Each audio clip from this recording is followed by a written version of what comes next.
Alors je suis Wilfried Debroise, je suis associé avec Laurent Fondimard sur le domaine des rutissons depuis 2010.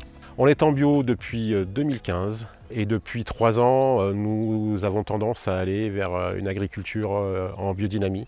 Le domaine a 14 hectares de surface agricole utile, dont 7 hectares en viticulture. Le domaine étant planté à 6000 pieds hectares pour une production moyenne visée entre 35 et 40 hectares.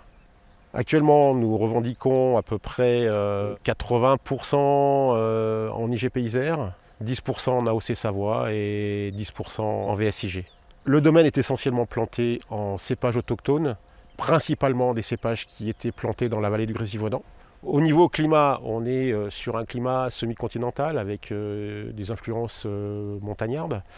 Effectivement, il y a une forte variabilité interannuelle. On a une pression qui peut être moyenne à forte. On a quand même l'avantage, c'est d'avoir des cépages qui sont adaptés et qui nous le rendent bien à condition qu'on s'en occupe bien.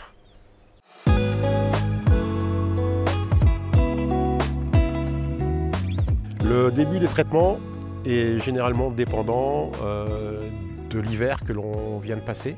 Et en général, je fais toujours un traitement de fond au stade 2 ou 3e feuille en fonction de la température de l'air, du sol. Effectivement, on peut avoir progressivement un début de mildiou qui se développe au niveau du sol. Au départ, je suis à 20 grammes de cuivre métal.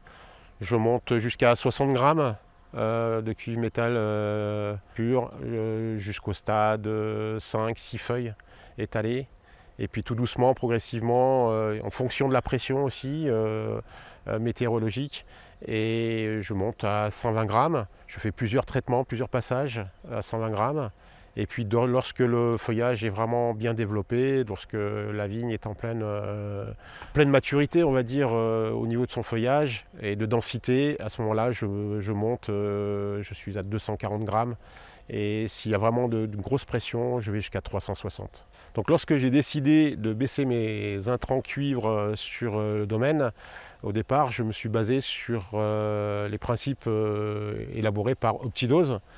Et tout doucement, d'année en année, à force d'observation, de réflexion, je me suis fait ma propre idée sur l'ensemble du domaine.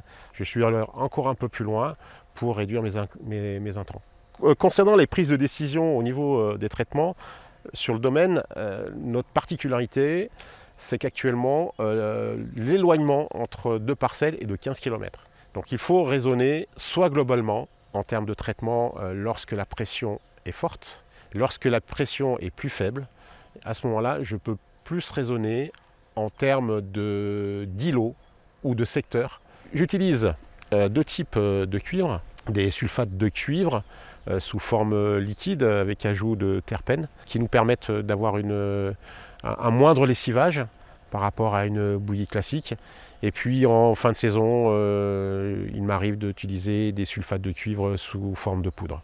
J'utilise aussi des hydroxydes de cuivre de la nouaison jusqu'à la véraison. Au niveau des passages de traitement, c'est assez variable. On peut aller sur une très belle saison de 8 passages. Et puis sur des saisons un peu plus compliquées, on peut aller jusqu'à 13, 14, voire 15 passages.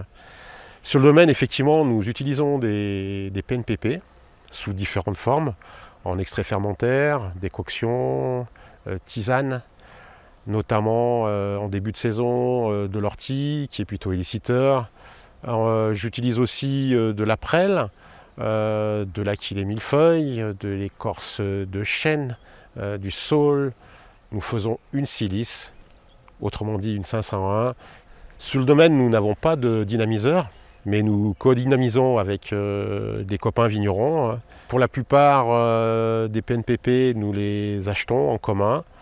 Et puis, il nous arrive parfois d'aller aussi à la cueillette pour certaines plantes qui sont disponibles dans nos régions. Sur le domaine, nous avons plusieurs types de pulvérisateurs. Notamment, nous avons des atomiseurs à la fois manuels, à dos, et puis nous avons un pulvérisateur tracté de 300 litres et 2 x 5 buses. La capacité de traitement avec le pulvé de 300 litres est d'environ 1,5 hectare en pleine saison. Concernant les traitements, en début de saison, je règle mon pulvérisateur à 10 bars et sur 2 buses et je traite un rang sur 3. Ensuite, lorsque la vigne commence à évoluer, que son feuillage commence à être un peu plus dense, à ce moment-là, je passe à 3 buses et je traite un rang sur 2. Et lorsque la vigne est vraiment développée, à ce moment-là, je monte à 4 ou 5 buses, suivant la hauteur du feuillage. Et là, je traite face par face. La cadence est de 7 km/h en début de saison. Et puis lorsque vraiment, là, le feuillage est bien développé, j'ai une cadence plutôt de 5 km/h. En pleine saison, il faut compter environ 13 heures pour traiter l'ensemble des surfaces.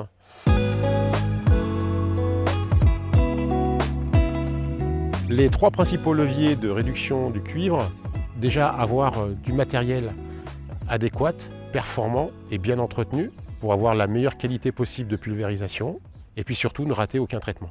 En second lieu, la prophylaxie, ébourgeonnage, épamprage et feuillage me semble indispensable.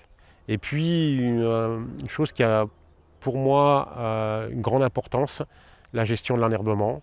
Et ici sur le domaine, nous avons opté pour un enherbement total pour éviter l'effet splashing.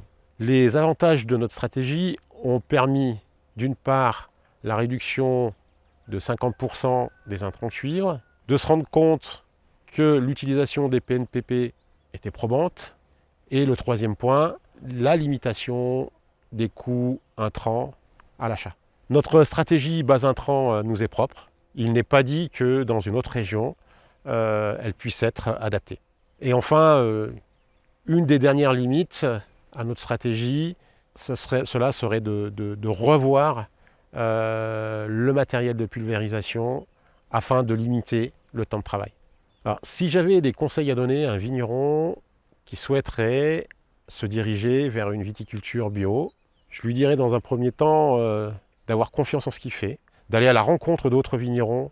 Ensuite, je pense que je lui dirais d'aller vers un organisme compétent type Adabio, et puis ne pas hésiter à investir dans du matériel de pulvérisation qui soit adapté à nos parcelles.